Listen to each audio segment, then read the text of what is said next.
নমস্কার। Voter SIR সংক্রান্ত এই ভিডিওতে আপনাদের সবাইকে স্বাগত। আপনারা সবাই জানেন যে ড্রাফট রোল এসআইআর 2026-এর যে ড্রাফট রোল পাবলিশড হয়ে গেছে। কি করে আপনারা ফোন থেকে সার্চ করবেন আপনাদের নিজের নামটি বা এপিক নাম্বার দিয়ে সার্চ করবেন আপনাদের নামটি ড্রাফট রোলে এসছে কি আসেনি বা খসড়া তালিকায় এসছে কি আসেনি। আমি আমার মোবাইলের হোম পেজে রয়েছি। এবার এখানে লিখব যে সিইও ওয়েস্ট বেঙ্গল, এই কথাটা লিখলাম। লিখে দেখুন এই যে এসআইআর 2026 এসছে, এই এসআইআর 2026-এ ক্লিক করছি আমি। হয়তো আজকে সাউন্ডটা একটু অন্যরকম আছে, কারণ আমি অ্যাকচুয়ালি আমার সিস্টেমের সঙ্গে নেই, ওই জন্য সাউন্ডটা ফোনেই করতে হচ্ছে আমাকে। তো সবচেয়ে নিচে দেখুন find your name in electoral role, এই অপশনে ক্লিক করুন। ক্লিক করতে কিন্তু আপনার কাছে কিন্তু সেই সার্চিং অপশনটা চলে আসবে। এবার এখানে তিনটে অপশন আপনার কাছে আছে, search by EPIC, search by details, search by mobile. এবার আপনাকে এখানে ল্যাঙ্গুয়েজ সিলেক্ট করার কোনো প্রয়োজন নেই। এই যে এপিক নাম্বার আছে, এন্টার এপিক নাম্বার দেবেন, তারপর স্টেটটা চুজ করবেন, আমাদের ওয়েস্ট বেঙ্গল আছে। তারপরে যে ক্যাপচাটা দেবেন, ক্যাপচাটা দিয়ে সার্চ অপশনে ক্লিক করবেন। আমি আমার নিজের ভোটার কার্ডের নাম্বারটা ইনপুট করে দিচ্ছি।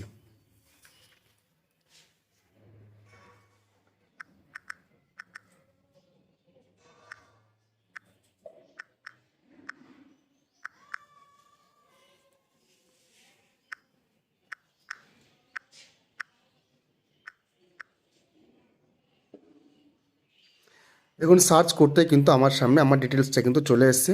আমার এপিক নাম্বার দিয়ে আমার নামটা কিন্তু শো করছে। অর্থাৎ আপনার কিন্তু এক্ষেত্রে আপনার যদি নাম শো করে তাহলে বুঝবেন আপনার কিন্তু খসড়া তালিকায় নাম উঠে গেছে। এরকম করে আপনি ডান দিকে স্ক্রল করলে পরে আপনার সমস্ত ডিটেলস কিন্তু আপনি দেখতে পাবেন। এটা সম্পূর্ণ ব্লার করা থাকবে, এটা আমি ব্লার করে রাখবো, আপনারা দেখতে পাবেন না। ঠিক তেমনি করে আপনারা যদি সার্চ বাই ডিটেলস দিয়ে সার্চ করেন তাও কিন্তু সেটা দেখতে পাবেন। আমি সেটা আপনাদেরকে দেখাচ্ছি একবার। এই সার্চ বাই ডিটেলস, এখানে প্রথমে স্টেট চুজ করতে হবে, চুজ করে নিলেন। তারপর এখানে আপনার নাম, এখানে relative name, date of birth, তারপর মেল ফিমেল এগুলো চুজ করবেন। তারপর সিলেক্ট ডিস্ট্রিক্ট, তারপর সিলেক্ট মানে অ্যাসেম্বলি, এগুলো চুজ করে তারপর ডিটেলস এই ক্যাপচাটা দিয়ে সার্চ অপশানে ক্লিক করতে হবে। এই ক্লিক করলে পরে কিন্তু আপনাদের নামটা কিন্তু শো করে দেবে, সব কিছু যদি আপনি উপরে ঠিকঠাক দিয়ে থাকেন। আবার এখানে লাস্ট যে অপশন আছে সার্চ বাই মোবাইল, আপনারা যে মোবাইল নাম্বার দিয়েছেন এখানে প্রথমে স্টেট চুজ করুন, ল্যাঙ্গুয়েজটাও আপনি সিলেক্ট করে নিন, তারপর মোবাইল নাম্বার ইনপুট করে দিন। মোবাইল নাম্বার এখানে দিয়ে দিচ্ছি।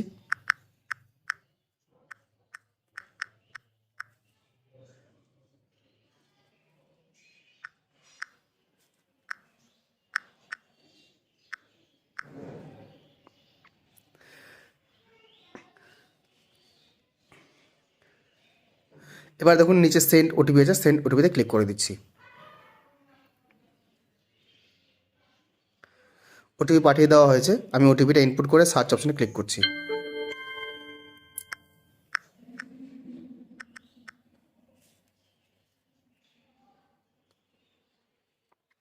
দেখুন আমার যে এই নাম্বারে যতগুলো এপিক নাম্বার এন্টার করা ছিল সেই এপিক নাম্বার দিয়ে কিন্তু আমার এখানে শো করে গেছে কার কার এন্ট্রি করা আছে। খসড়া তালিকাও কিন্তু আমি এখানে দেখতে পাচ্ছি, নামটা অলরেডি উঠে গেছে কিন্তু। তো এইভাবে কিন্তু আপনাদের মোবাইল নাম্বার দিয়ে যেগুলো এন্ট্রি করা আছে অ্যাকচুয়ালি ভোটার কার্ডের সঙ্গে লিঙ্ক করা আছে, আপনারা কিন্তু অনায়াসে সেটা চেক করে নিতে পারবেন। মোবাইল নাম্বার ওটিপি দিয়েও চেক করতে পারবেন, যেগুলো ভোটার কার্ডের মোবাইল নাম্বার লিঙ্ক করা আছে অ্যাকচুয়ালি। তো এইভাবে আপনারা সার্চ করুন, আপনারা কিন্তু আপনাদের নিজেদের খসড়া তালিকা কিন্তু দেখতে পারবেন।